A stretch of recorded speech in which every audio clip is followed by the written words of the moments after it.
Markel Watson stands at a bus stop in Brooklyn, just outside a worn-down corner deli that smells of stale coffee and old bread. It's early morning, but the city is already buzzing. Trucks rumble past, old hip-hop music seeps from a cracked car stereo, and steam rises from a manhole like the city itself is breathing. In his hands, a styrofoam cup of coffee, mostly sugar, and a cold hot dog. He hasn't taken a bite yet. Instead, his eyes keep flicking to his phone, checking messages over and over. Markel, where's the report? Markel, did you send the numbers? Markel. At 29, Markel is already worn out. His t-shirt says, "Rise and grind," but the grind feels less like a promise and more like a never-ending cycle of exhaustion. A bus pulls up and opens its doors, letting people in. But Markel doesn't move. He just watches as others board, heads down, earbuds in, faces tired and distant. Behind him, pasted on a crumbling brick wall, is a poster that someone stuck up overnight. The words shout louder than the city noise. Work harder, dream bigger, never slow down. The edges curl and peel in the damp air, but the message stays, relentless. Markel raises the hot dog to his mouth, but his phone buzzes again. He lowers the food without tasting it. Through cheap earbuds, his boss's voice cuts in, barely audible over the city din. Markel! You hear me? The client wants those numbers by 9. No time to wait. Markel watches a pigeon tug at a greasy burger wrapper near his shoe. He nods silently into the phone as if the boss can see him. Yeah, got it. And he hangs up before the next demand comes. The bus drives off without him. Finally, Markel bites into the cold hot dog, rubbery and tasteless, but he chews anyway. A group of young men in sharp suits rush past, laughing loud and talking about the latest get-rich-quick schemes. They don't notice Markel. He's just part of the sidewalk now. He finishes his coffee, throws the empty cup into an overflowing trash can, and checks his phone once more. The city flows around him. Trains above, cars below, footsteps everywhere, but Markel remains still. One man stuck in a race that keeps moving without him. Everyone wants to win, but no one really knows where they're running. For now, Markel is just standing there, trying to remember what it means to move at all. Markel Watson wakes up in a cramped two-bedroom apartment in a Brooklyn neighborhood where the buildings lean into each other like old friends, tired after years of holding on. The faded walls bear the marks of time, and the constant hum of traffic sneaks through the thin windows. His alarm goes off at 5:30 a.m., an unwelcome sound slicing through the quiet. He hits snooze once, twice, then drags himself out of bed. The room is small and cluttered, a mix of hand-me-down furniture and things patched together over time. In the kitchen, the smell of last night's cold pizza lingers faintly. His younger sister is already awake, busy helping their 7-year-old nephew get ready for school. The breakfast they share is simple: toast with jelly, eaten with the kind of care usually reserved for a fancy meal. Markel shuffles to the bathroom where he shaves roughly with a battered electric trimmer that buzzes like a dying bee. His hands tremble slightly, not with fear, just the exhaustion of too many late nights and too little rest. Back in the living room, the space tells its own story. Piles of laundry stacked in corners, unopened bills scattered across the kitchen table, a pair of worn sneakers waiting patiently by the door. Before heading out, Markel pulls on a faded hoodie, slings a heavy backpack over his shoulder, and steps outside. The morning air is crisp, carrying the distant sounds of sirens, dogs barking, and the occasional shout from a nearby stoop. At the street corner, he stops at a coffee cart. The vendor, a man with a knowing smile, hands him a small cup of black coffee, no sugar, no cream, exactly how Markel likes it. They exchange a nod, a silent acknowledgement of shared routine and unspoken struggles. On the bus, Markel scrolls through his phone. His Instagram feed is flooded with images of influencers flaunting success, luxury cars, designer clothes, flashy watches, and captions shouting promises: how to 10x your income. Turn your passion into 6 figures. This one affirmation changed my life. The messages feel distant, almost mocking. Markel blinks and scrolls on, unseen. Oh look, a meditation ad. How original, right? Except this one works. You press play, you actually sleep and reprogram your mind. No BS, no cosmic promises. Just sleep that rewires your mindset tonight. Link below. Try it. Or keep doom scrolling. Up to you. He remembers the dreams he once had, opening a bar in the city, writing stories that mattered, making music that captured the soul of his neighborhood. Instead, he spends his days answering calls and emails, working customer service at a logistics company that barely covers the bills. At work, the fluorescent lights buzz overhead as Markel sits behind a cracked computer monitor. His voice is calm and practiced as he handles complaints, soothes frustrated customers, and juggles a never-ending stream of requests. The smile he wears is a mask, one he's perfected over time. During his lunch break, he steps outside and sits on a bench near the building's entrance. People pass by, some rushing to meetings, others just trying to get through their day. Nearby, a homeless man strums a guitar, playing a slow, soulful tune that drifts through the air like a question. Markel closes his eyes for a moment, wishing he had the courage to chase his own music, to follow the path he once dreamed of. But reality pulls him back. The bills, the responsibilities, the expectations. Back at his desk, the phone rings again. His boss wants updates, deadlines, more numbers. The pressure builds, but Markel pushes it down, focusing on the task at hand, one call at a time. When the workday finally ends, Markel's thoughts turn to home. His sister will ask for help with the bills, his nephew will want to play, but Markel might be too drained to join. As he walks through the streets, the city blurs past in streaks of neon lights and car headlights. The noise and chaos press in, relentless. Markel wonders how long he can keep running on empty, caught in a race without a finish line. For now, he takes a deep breath, pockets his hands, and steps into his world. A world of struggle, hope, and the quiet fight to keep moving forward. The morning light creeps through the smudged window of the tiny Brooklyn office where Markel Watson spends most of his waking hours. The hum of flickering fluorescent lights competes with the distant city sounds. Car horns, footsteps, the occasional siren slicing through the haze of another gray day. Markel sits down in his cracked swivel chair, worn from years of use, and glances at his computer screen. His inbox is a mess, dozens of unread emails flagged urgent, several marked high priority. At the top, a sharp note from his boss blinks on the screen. Markel, I need that client contract finalized today. No excuses. We're counting on you. The words hit him hard, like a slap across the face. There's no room for mistakes, no time to breathe. Markel opens the files again, scanning pages filled with numbers, legal terms, and deadlines that seem impossible to meet. The weight of it presses down, making his chest tighten. Between the endless stream of calls and messages, Markel's phone buzzes quietly against the desk. It's a text from his sister. Markel, the electricity bill is overdue. We can't afford another late fee. He stares at the screen, fingers frozen above the keyboard. The message feels like a heavy stone sinking in his gut. Bills pile up at home, debts inch closer, and every day seems like a step closer to losing everything. Determined to fix the mess, Markel calls the client to clarify the issues. The voice on the other end hesitates, then says, "We're putting the deal on hold. Not sure if we're going to move forward." The words crash over him like cold water. The deal he needed to close to keep things afloat is slipping through his fingers. Not long after, his boss appears, stern and impatient, his voice low but sharp. "You let this slip, Markel. This is serious. If you want to keep this job, you have to step up."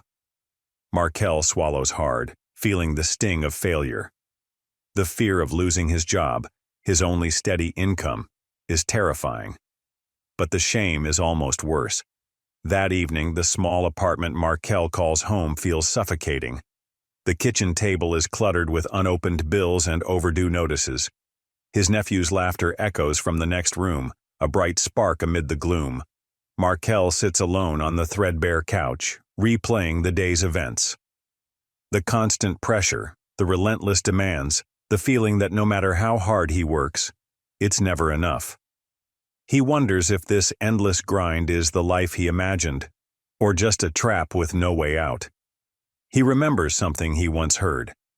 Sometimes the hardest climb leads to the best view. But at this moment, the climb feels more like a fall. Wrapping his hoodie tighter around himself, Markel closes his eyes, searching for a moment of peace. But the silence presses down, broken only by the distant hum of the city that never sleeps, just like him. The day doesn't end when Markel clocks out of the office. For him, the grind never really stops. After the fluorescent buzz and endless emails, he trades his desk chair for a battered bike and plunges into the relentless maze of New York City's streets. Evening drapes over the skyline, neon signs flicker to life, casting kaleidoscopic shadows on the wet pavement. A chill rain falls steadily, soaking through Markel's thin jacket and chilling him to the bone. But there's no slowing down. Every block he pedals, every delivery he makes, is a lifeline. His second job, food delivery, demands constant movement. The city's sprawling neighborhoods offer no mercy. Pedaling through slick streets and rain-slicked alleys, Markel weaves between cars, narrowly avoiding puddles that threaten to soak his worn sneakers. His legs burn, muscles scream, but the thought of unpaid bills and mounting debts propels him forward. At a luxury condo, Markel waits patiently in the cramped elevator, the silence between him and a sharply dressed man thick with unspoken judgment. The man barely glances at him, exchanging only a curt nod as Markel hands over the order. The elevator doors close and Markel is left alone, invisible, swallowed by the gleaming hallways that contrast starkly with his own worn reality. Between deliveries, Markel steals moments to check his phone. An ad pops up again. How to attract big money. Memorize this one prayer. The words feel like a hollow taunt amid the chaos. Yet part of him clings to the hope that maybe, just maybe, there's a way out. He pedals on, rain blurring the edges of the city as headlights streak past. The night air tastes cold and sharp, mixing with the distant sounds of sirens and late-night conversations. Hours later, Markel finally drags himself back to his cramped apartment. The clock reads past midnight and the weight of exhaustion settles deep in his bones. His clothes are soaked and hunger gnaws quietly, but the relentless pressure of unpaid bills waits at the kitchen table. Collapsing onto the worn couch, Markel's thoughts drift to his nephew, that bright spark of hope in an otherwise dim world. A colorful drawing taped to the fridge catches his eye. Big smiles, sunshine, dreams sketched in crayon. It's a silent reminder that despite the endless chaos, there's still something worth fighting for. Markel closes his eyes, breathing deep. The city outside never sleeps, and neither can he. The chaos is brutal, unforgiving, but it's the only path he knows. For now, he just has to keep moving, no matter how hard the ride. Markel's life is no longer measured in days or weeks, but in the endless cycle of work, calls, deliveries, and unpaid bills. It's a grind designed to keep him moving, but never forward. At the office, the system feels like a machine, cold, efficient, and indifferent. Each day, Markel fields calls from clients who treat him like a replaceable part, not a person. There's the impatient executive from a giant corporation whose voice crackles through a poor connection, barking orders and deadlines with no room for excuses. "We need those numbers now," he demands, as if the world hinges on Markel's single keystroke. Then there's the small business owner, desperate to save every penny, arguing over fees and demanding discounts. Markel plays the diplomat, balancing the impossible expectations of his boss with the frustrations of clients who see him as the face of a system they don't trust. Outside the office, the city tells the same story. As Markel pedals through rain-slicked streets on his battered bike, he notices the sharp contrast between the worlds. Luxury cars glide by, windows tinted, drivers oblivious to the storm outside. To them, Markel's deliveries are magic. Food appears at their door, effortless and fast, as if by miracle. They don't see the man soaked to the bone, fighting traffic and exhaustion to make it happen. Back home, Markel's sister shares her own battles with social services. The red tape, the delays, the constant pressure to prove worthiness just to get the basics: food stamps, healthcare, housing assistance. The system beyond the office walls is no kinder, full of labyrinthine rules designed to confuse and wear down those who need help the most. Markel feels caught in the cracks of two worlds, the corporate grind and the social struggle. Both promise opportunity, but both demand sacrifices that leave him drained and invisible. The bills pile higher. The deadlines grow tighter. The clients become more demanding. He watches the news, hears the stories of those who've made it. Entrepreneurs, influencers, success stories. But they seem like a different species, living in a reality where the rules don't apply, or at least bend in their favor. For Markel, every day is a fight against invisible barriers, lack of connections, systemic bias, and a constant shortage of time and money. In meetings, Markel hears talk of efficiency and optimization, words that sound more like codes for cutting corners and squeezing workers dry. His boss reminds him to stay focused, but doesn't ask how. The system cares only about results, not the people who make them happen. Yet even in this harsh environment, Markel holds on to a fragile hope. He reminds himself of small victories: a satisfied client, a good tip, a kind word from his nephew. These moments are sparks, tiny lights in the dark. Sometimes, late at night, he scrolls through motivational quotes and affirmations, hoping to find strength in words. Keep pushing, your breakthrough is near. But the breakthrough feels far away, like a distant city skyline obscured by fog. Still, Markel shows up every day, a soldier in a war fought in cubicles and sidewalks, phone calls and rainstorms. Caught between the faceless system and the clients who demand everything but see nothing, he fights to keep his place in a world that often feels designed to push him out. In the heart of the city that never sleeps, Markel is just another face in the crowd, running a race with no finish line in sight, but refusing to stop. Markel had learned to live in the cracks of a broken system, juggling jobs, deadlines, and unpaid bills. But no amount of grit could prepare him for the moment when it all began to unravel. It started with a call he'd been dreading.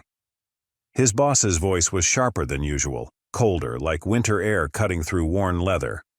"Markel, we've lost the client. The deal fell through." The words slammed into him like a freight train. Months of sleepless nights, stress, and sacrifice, gone in a single sentence. The client who had been their lifeline, their hope for stability, had pulled out, leaving Markel to face the fallout. He sat at his desk, numb. The blinking cursor on the screen felt like a heartbeat, steady and mocking. Outside, the city marched on indifferent. Somewhere in the distance, a siren wailed, fading into the hum of traffic and the chatter of strangers who didn't know his name. For a moment, Markel wanted to disappear, to sink beneath the surface and never come up for air. But the bills still piled on the kitchen table. His sister's worried voice echoed in his mind. His nephew's laughter was a ghost in the silence of the apartment. The collapse was more than financial. It was personal. The dreams he once held, owning a bar, making music, writing stories, felt like smoke slipping through his fingers. He questioned everything. Was this the life he had been chasing? Or just a cycle of endless struggle with no escape? His nights became restless, haunted by fears he didn't dare speak aloud. The crushing weight of failure pressed against his chest, squeezing out hope like air from a balloon. Self-doubt gnawed at him. Maybe he wasn't good enough. Maybe the system was right. Maybe he was just another face destined to fade into the background. Markel found himself withdrawing. Calls went unanswered, texts ignored. The world became a blur of gray shadows and empty rooms. Even the city's vibrant pulse felt distant, like watching a movie through a fogged window. One evening, as rain hammered against the window pane, Markel sat alone in his dark apartment. The worn couch beneath him sagged under the weight of his exhaustion. The only light came from a flickering street lamp outside, casting long, trembling shadows. He pulled his knees to his chest and let out a breath he didn't realize he'd been holding. "How did I get here?" he whispered to the silence. The pressure to keep going felt unbearable. Every step forward seemed met with 2 steps back. The endless hustle was no longer a choice. It was a prison. But in that quiet moment of despair, a faint flicker of something else stirred.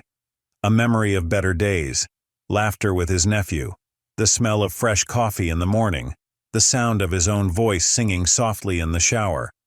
Markel realized that the collapse wasn't the end. It was a reckoning, a chance to face the truth and find a new way forward. He wiped the sweat from his brow and reached for his phone. The screen lit up with a simple phrase he had seen countless times but never really believed. "Sometimes the hardest climb leads to the best view." The words echoed in the dark room, soft but insistent. Markel didn't know what tomorrow would bring, but for the first time in a long while, he felt a spark. Small, fragile, but alive. He was broken, yes, but not finished. And maybe, just maybe, that was enough to start again. After the collapse, Markel felt like a man lost in a dense fog, stumbling through a maze with no clear exit. But somewhere deep inside, a restless ember flickered, the desire to break free from the endless cycle of struggle and find a new path forward. He began by looking inward, questioning old beliefs and patterns that had kept him trapped. The late nights scrolling through social media, chasing overnight success stories, now felt empty and hollow. It wasn't about magic affirmations or quick fixes.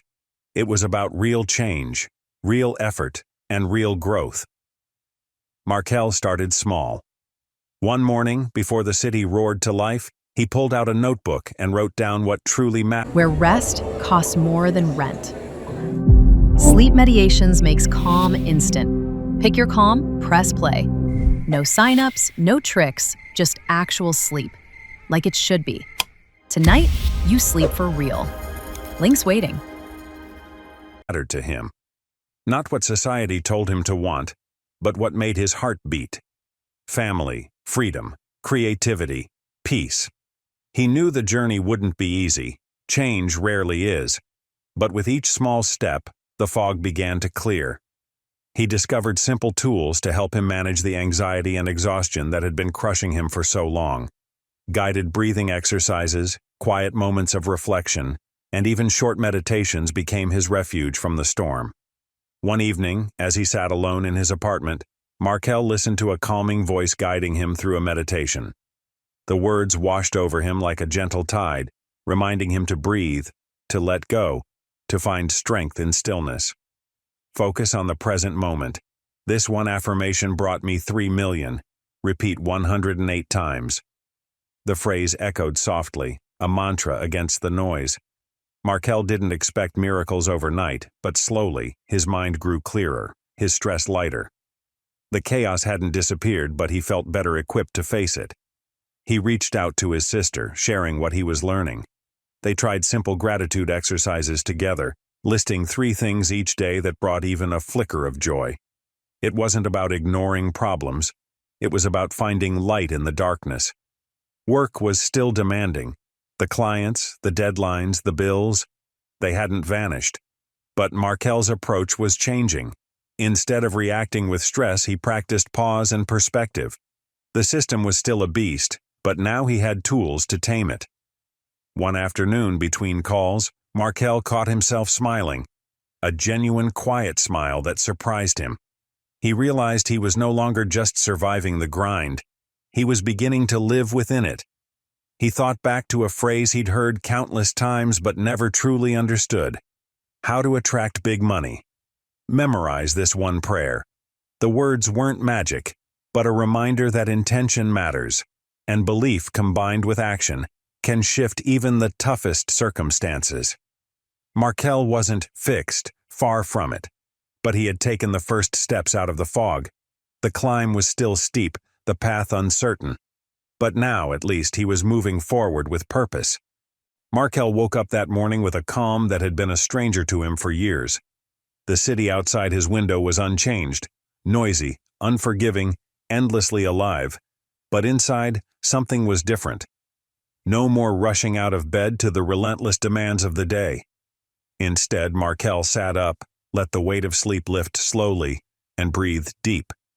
The silence filled with possibility, a space where he could simply be. The first change was small but profound.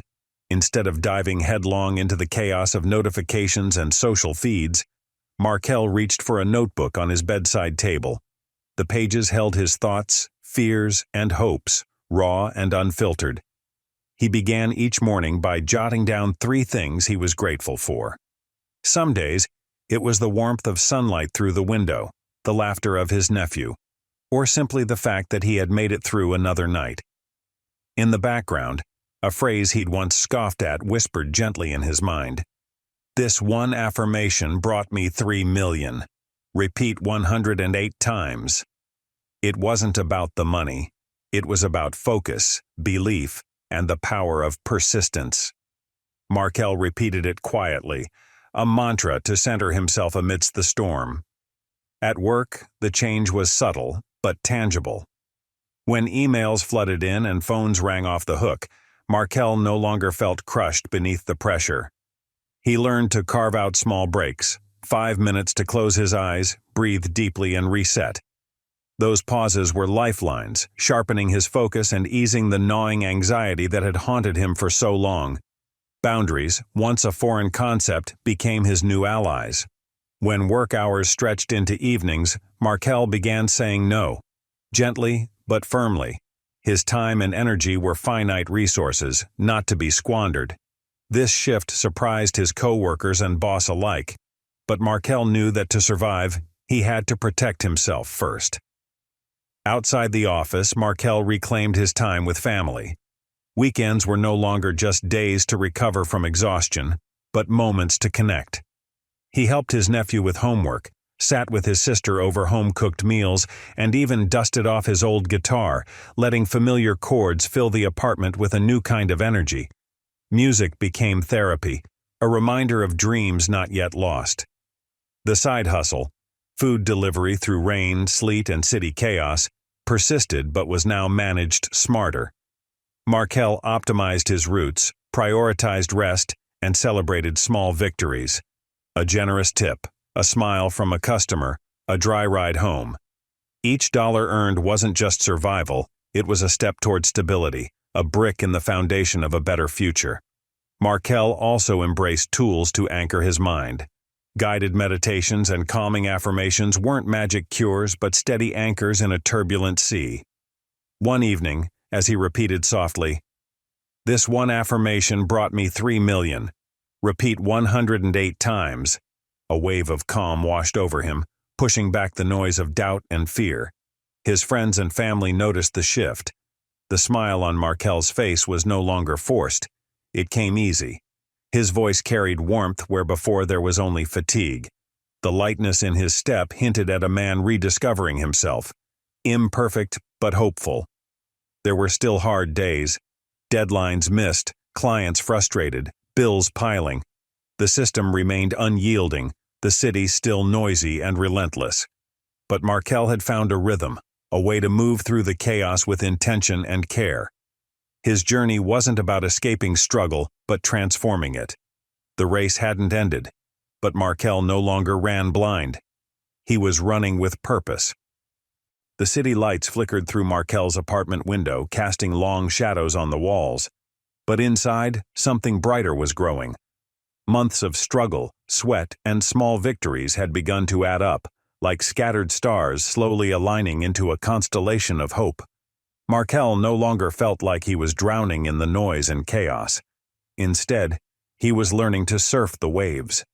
Work was still demanding, but he faced it with a new confidence. The clients who once seemed like monsters now appeared as people, flawed, urgent, and sometimes kind. Markel's calm voice and steady presence began to earn respect, opening doors that had once seemed sealed shut.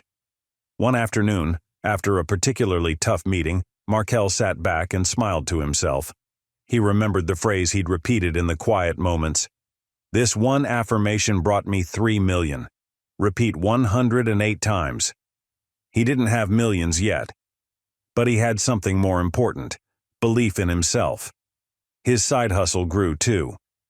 With better planning and balance, Markel was making more than just ends meet. Each tip was a reminder that his work mattered. Every satisfied customer was a small victory in a city full of indifference. At home, the apartment buzzed with laughter and music again. His nephew's drawings filled the fridge, and Markel's guitar strummed softly in the background. The family bond, strained but unbroken, was a source of strength. One evening, as the sun dipped below the skyline, Markel sat on the rooftop overlooking the city. The cool breeze carried the sounds of life, distant sirens, laughter, the hum of possibility. He thought about the climb he'd faced, the collapse, the doubt, the endless hustle, but also about the moments of clarity, the meditations, the affirmations, the small steps that led him forward. The system was still imperfect, and life still threw challenges his way. But Markel was no longer a victim of circumstance. He was the author of his own story. With a deep breath, he whispered into the twilight, "I am enough. I am worthy. I am moving forward." The city stretched endlessly before him, vast, unpredictable, alive. And so was he. Markel stood, ready for whatever came next. Because now, he wasn't just surviving. He was thriving,